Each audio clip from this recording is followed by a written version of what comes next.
Good afternoon, everyone. 10-year prison sentence Saudi Arabia for weather monitoring without a license. Reporting on this, jail time.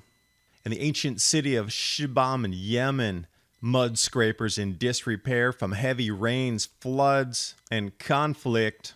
Sub-Saharan Africa food price inflation, and the major global hurricane frequency down since 1980, but seed prices suddenly up in Amazon. And with the U.S. election happening in the blink of an eye, I think you'd agree, whatever the outcome, things are going to be rough for a while.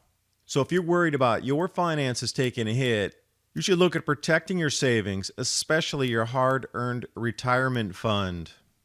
The team at Noble Gold knows how to do this, and they've done it for thousands of other people before you.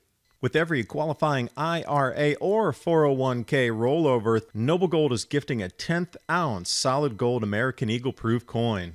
Grab the phone and give Noble Gold a call now. 877-646-5347, and you'll also find the link in the description box below the video.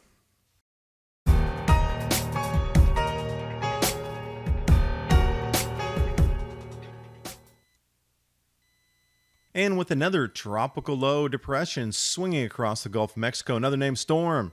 People are screaming, oh, it's the most hurricanes ever. Ryan Maue here, global hurricanes through October 2020, beginning in 1980. Hurricane frequency, as you can see, is on a downtrend. Now the top line, which is sort of a bluish color, is all hurricanes above 64 knot winds. And the gray line on the bottom there are all major hurricanes above 96 knots. I see a downtrend. What about you? Malawi maize production, or you could substitute that for corn. You can see the dashed line there, strongest maize production in recent years. Record rains, increased production, a benefit decreasing prices for food in Malawi. But take a look at sub-Saharan African countries' food price inflation. 2018 to 2020, looks like Angola is leading the charge there. Zambia peaked in the yellow and then is on a decline, but overall the trend is up and up for African countries, even though they're getting much more rainfall and able to grow more plentiful crops.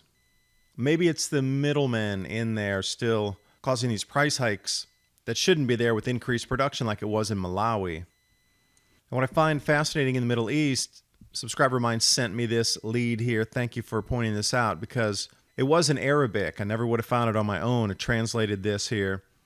A new law passed would include a 10-year prison sentence and a fine of 1 million reals for anyone who practices weather monitoring without a license.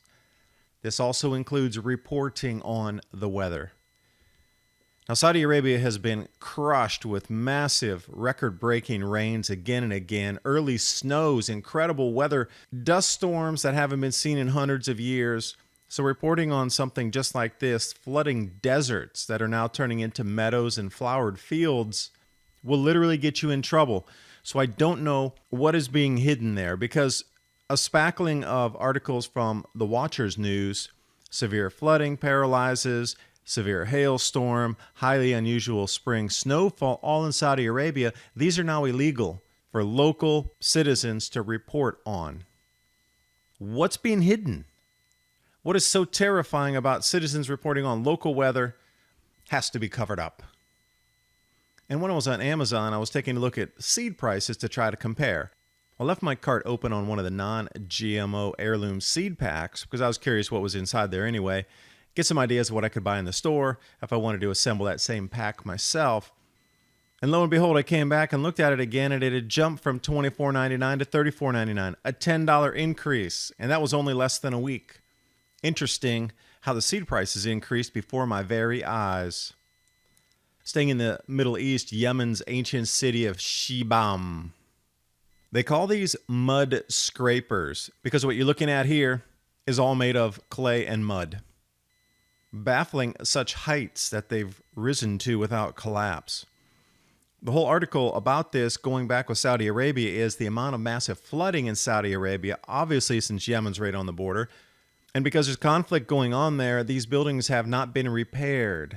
And the amount of floods, unseasonable rains, and cyclones ripping up out of the Arabian Gulf is pushing people to say we're about to lose this national treasure that has stood since 300 AD. Lithographs and paintings of the time, early 1900s. This is myth and legend. The Aksum Kingdom also encompassed this area, the frankincense trade, the gold coinage of the time. And beyond what history had for tales and legends of how great this empire had risen to, look at the topography in the background. I said, well, that looks like Grand Canyon. Sure enough, I found a picture, an aerial here, and I said, that looks exactly like the Grand Canyon. That's electrical scarring. That is not rivers coming out of there sculpting the landscape. That's electric geology. Ancient sages, soothsayers, would have felt these energies. And if this was an electrically sculpted area, for sure the energy signature would be incredibly high in soils and debris around the area. So you would set up such a sacred city as the capital. It fits. I left more links in the description box below because it's such a fascinating area. Hope you can dive into there. If you're into the travel, you definitely want to check out those links because there's some more amazing photos in there. Really want to delve into it. And also the Aksum Kingdom and how far they stretch with their gold coinage and frankincense all the way up into Europe, circa 700 AD.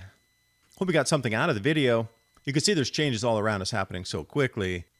You're just going to need to get ready for the changes. Hopefully you are getting yourself and your family's grand solar minimum prepared. One of my things is always about food, and more food. 2-week or the 4-week emergency food supply in case you're unable to make it out to supermarkets or they close for some reason and there is a banking reset and your cards don't work. There's like a million scenarios that could go forward from here. And I think we're all starting to see that, wow, maybe our societies aren't as stable as we thought they were. It's a great way to support the channel so I can bring in more research just like this. And I will see you next time.